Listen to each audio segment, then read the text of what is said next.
Hello everyone, I'm Simon and welcome back to more Magic the Gathering lore. Today we're continuing to learn about the story for the upcoming Battle for Zendikar set. We currently know that Gideon and Jace are teamed up to fight against the Eldrazi, while Liliana Vess has declined their invitation, deciding to fulfill her own goals. We now find Gideon and Jace traveling to find more allies to join them in their campaign. Their journey brings them to the plane of Regatha, where they hope to enlist the aid of the pyromancer Chandra Nalaar. But this rebellious mage may be too hot-tempered to handle. After Chandra's origins were revealed, we discovered that she had lost her parents, her home, and her trust for authority figures. Her spark ignited just before she was set to be executed, bringing her to the plane of Regatha. She was confronted by hooded men who were immune to her fire spells. These were the monks of the Keral Keep, and masters of the pyromantic arts. They welcomed Chandra in and she became a student there. At the Keral Keep, Chandra learned a lot about her craft. She even began to feel as if she were at home again in this strange place. She grew a bond with the head abbot of the keep, an elderly man named Nalaar. Though he stood as a figure of authority in her life, he treated her with respect and kindness. Nalaar always believed that Chandra held within her great power, and could even live up to the standards of the keep's founder, if only she'd put in a little effort. The keep was founded years ago by another powerful planeswalker, one who came before the Mending, a pyromancer by the name of Jaya Ballard. She taught her students everything she knew about fire magic, and the order continues to this day, passing down the lessons of its founder. Chandra didn't really fit into the whole student-teacher dynamic very well. Although she had magnificent natural talents as a pyromancer, her disdain for authority caused her to tread her own path when it came to her lessons. This always caused Nalaar discomfort, for he knew Chandra had the abilities, but she just couldn't focus them into her responsibilities. He was trying to tailor the young mage to one day lead the abbot after his death, but at this rate, he would have to live 100 more years for her to be ready. One day, during a class which was being held out on the molten lava fields found just below the keep, Chandra was forced to put her abilities to use. They were practicing an ancient chant, one that Chandra probably heard 100 times beforehand. The combined and harmonized voices and movements of the abbots caused the molten rock to dance to their command, but Chandra was never much of a singer, or a dancer. With Chandra falling behind on the rhythm, the fire became weak and unstable, eventually collapsing when the other abbots lost focus. The ground beneath them had quaked, but it was not the result of natural movements of the earth, it was something else, something big. Nalaar had felt these types of tremors before. It was a Hellion, and it was coming right towards them. The giant worm erupted from the molten river as if it were a living volcano. Its teeth shined with a bright red blaze, while its thick, fire-resistant scales dripped with molten rock. Their teacher ordered them to continue their chant, lifting a shield of fire which was meant to protect them. In the chaos, Chandra tried as best as she could to stay in time, but her shortcomings were all too obvious. Again, the fire barrier wavered and buckled under the Hellion's might, solely as a result of Chandra's inaccurate chanting and movements. She was very aware that her life, the lives of her peers, and of her beloved teacher were at risk, and it was all her fault. Though she may be a bad chanter, Chandra was a good fighter and pyromancer. She would save them all, even without the use of silly chants. She broke the line and baited the worm to strike at her. When it did, she dodged out of the way and grabbed a hold of its spiked exterior and climbed towards its head. Although she was surrounded by scalding heat and razor-sharp barbs, she was technically on the safest place of the worm. She had to figure out a way to break through the creature's defenses. None of her spells would even make a dent unless it was unprotected.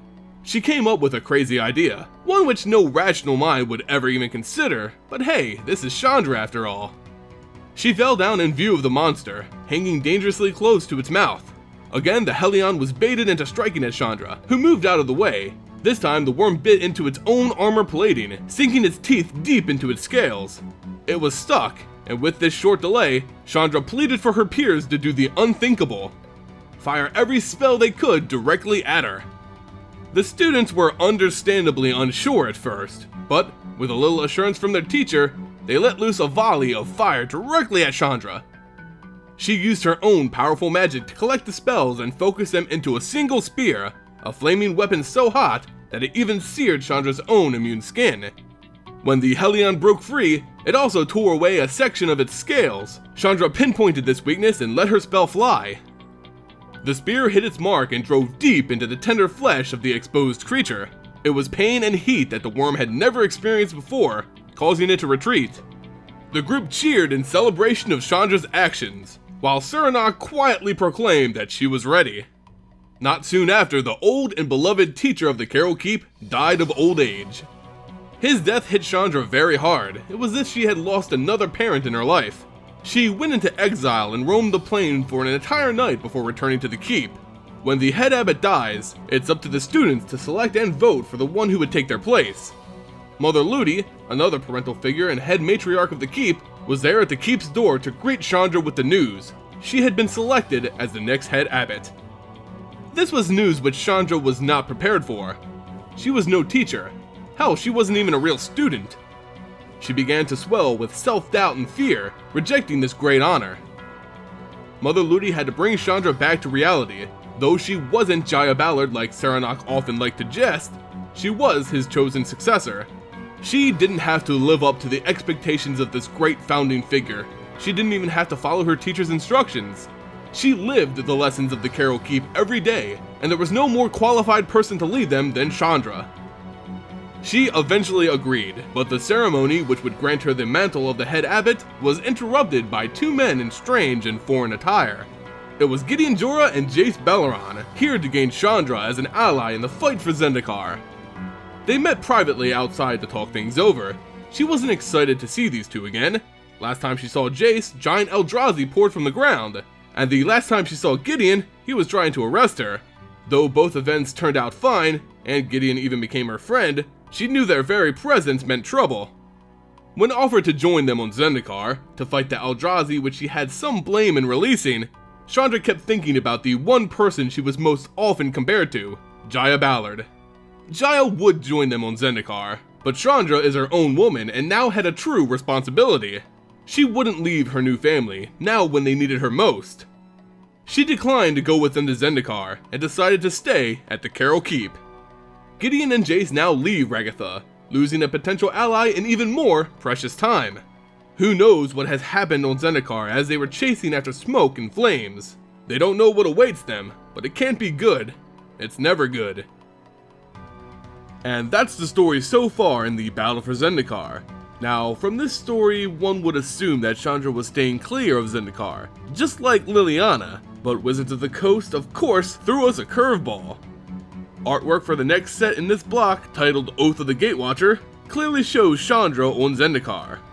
So I guess we won't have her in the battle for Zendikar, but she will come back to clean things up. This of course goes against the main gist of the story I just described to you, and leaves us with a huge question. If she's now the lead abbot at the Keral Keep, how can she go off to Zendikar in the next set? Well, we don't know yet, but it's clear that Chandra's story isn't over. So I'll pose the question to you. How do you guys think Chandra will get involved with this Gatewatcher set? Let me know your theories in the comments below.